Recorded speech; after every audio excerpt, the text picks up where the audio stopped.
Hey, I'm Zanzi. Welcome to Farmers Inside Track, episode 152. I'm your host, Donumdu. Now, irrigating with efficiency and precision has been our mantra over the past few weeks with a team of experts from Netafim. Jovan Erasmus, Netafim's agronomist for the North and Central regions, is back with me, and this time we're focusing on how to plan scheduling in orchard irrigation. Welcome back, Jovan. It's great to have you back with us. Hi, Dawn. Thank you very much. It's great to be back. Now, in our previous segment, we focused on how to plan scheduling in open field irrigation. And this week, we're focusing on how to plan scheduling in orchard irrigation. Yes, there are several differences, but also a lot of similarities. It is important to know that the basics of irrigation still applies. Your soil has a certain water holding capacity based on the percentages sand, silt, and clay, also referred to as your soil texture, and a plant has a certain daily water requirement. And different crops have different rooting depths. So the main aim of your irrigation system is to supply the right amount of water in the right place at the right time as efficiently as possible.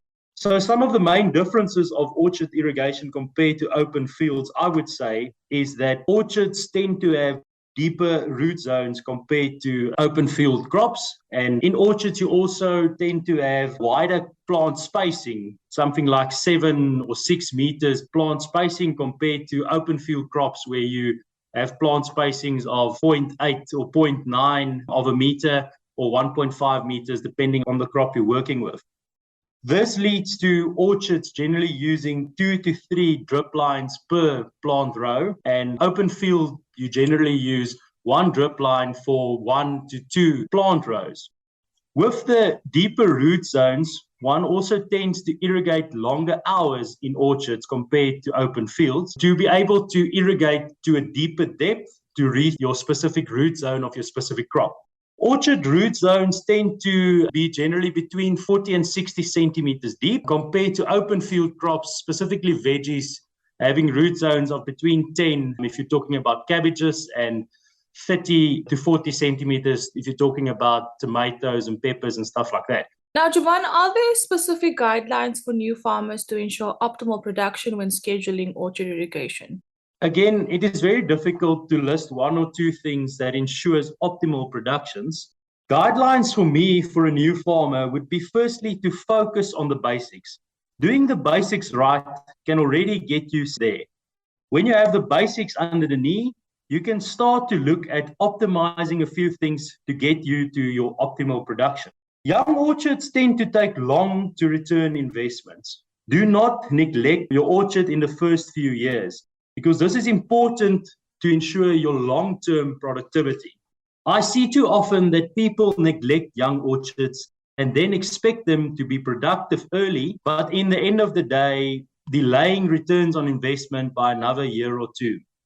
There are a lot of good products on the market that promises good results. These products are generally expensive, but if used right, can be very beneficial.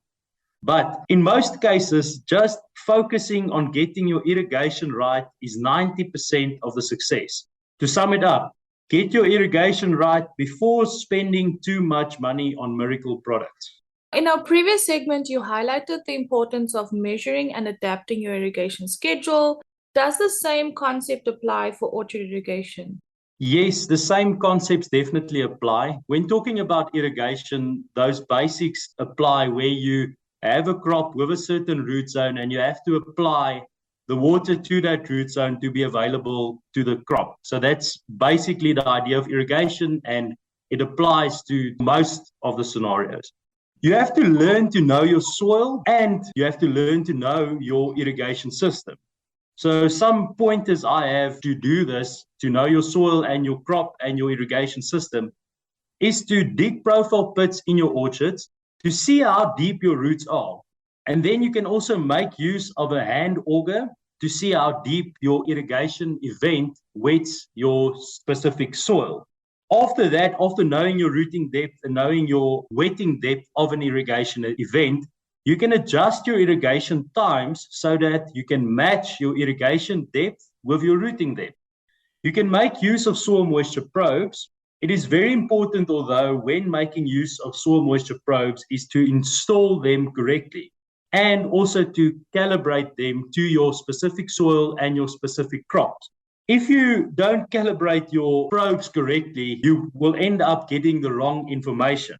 The age-old saying of rubbish in, rubbish out applies here. If your probe is not calibrated right for your specific orchard, in the end of the day, it will lead to you getting the wrong information and then using that wrong information to make wrong decisions, which in the end of the day is generally bad decisions. Now, Jovan, what are the points that farmers should keep top of mind? Should consulting an expert be considered? And then I think you've highlighted now in your previous points, what are some of the shortfalls that lead to losses for farmers if they don't take all of this into account when it comes to irrigation? Consulting with an expert would definitely be at the top of the list. It's also important when deciding to consult an expert is to consult a reputable expert and not really just get the first expert you get your hand on and believe everything he says.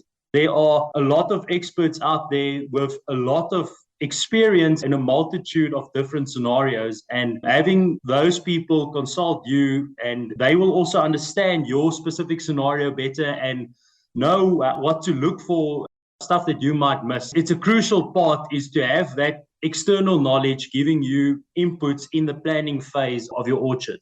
There are also not any silver bullets. I mentioned that in a previous section as well. There are a lot of things to consider. So experts, in my opinion, can really make the difference to ensure that your investment is fruitful in the long run.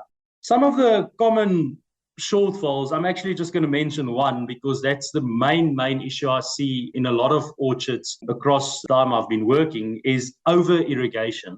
People tend to irrigate when they see any stress. They would always, yes, the plant needs a bit more water, but in the end of the day, measuring and digging and seeing the actual situation in your soil can lead to making better decisions. So people tend to over-irrigate, and in the end of the day, that not only wastes water, but it also leads to the trees stressing because you're driving out all of the oxygen in your soil, and then that negatively impacts your roots environment and causes your roots to be more exposed to diseases and stuff like that.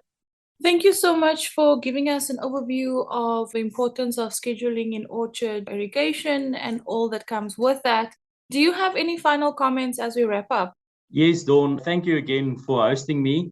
Just to wrap it up, there are several things that you have to take into consideration when planning an orchard. And you also have to remember, an orchard is a very long-term investment. So you plan, if you look at something like citrus, you plan an orchard to be productive up to 20 years. And if you look at something like pecan nuts, you plan for that orchard to be productive for 40 years. As I mentioned earlier, also don't neglect your orchards in the first few years where they're not profitable yet, because what you do in the first few years impacts your long-term productivity. There are also several other things that affect your long-term productivity of your investment, things like climate, region, management, pests and diseases, fertilizers, markets, labors, just to name a few.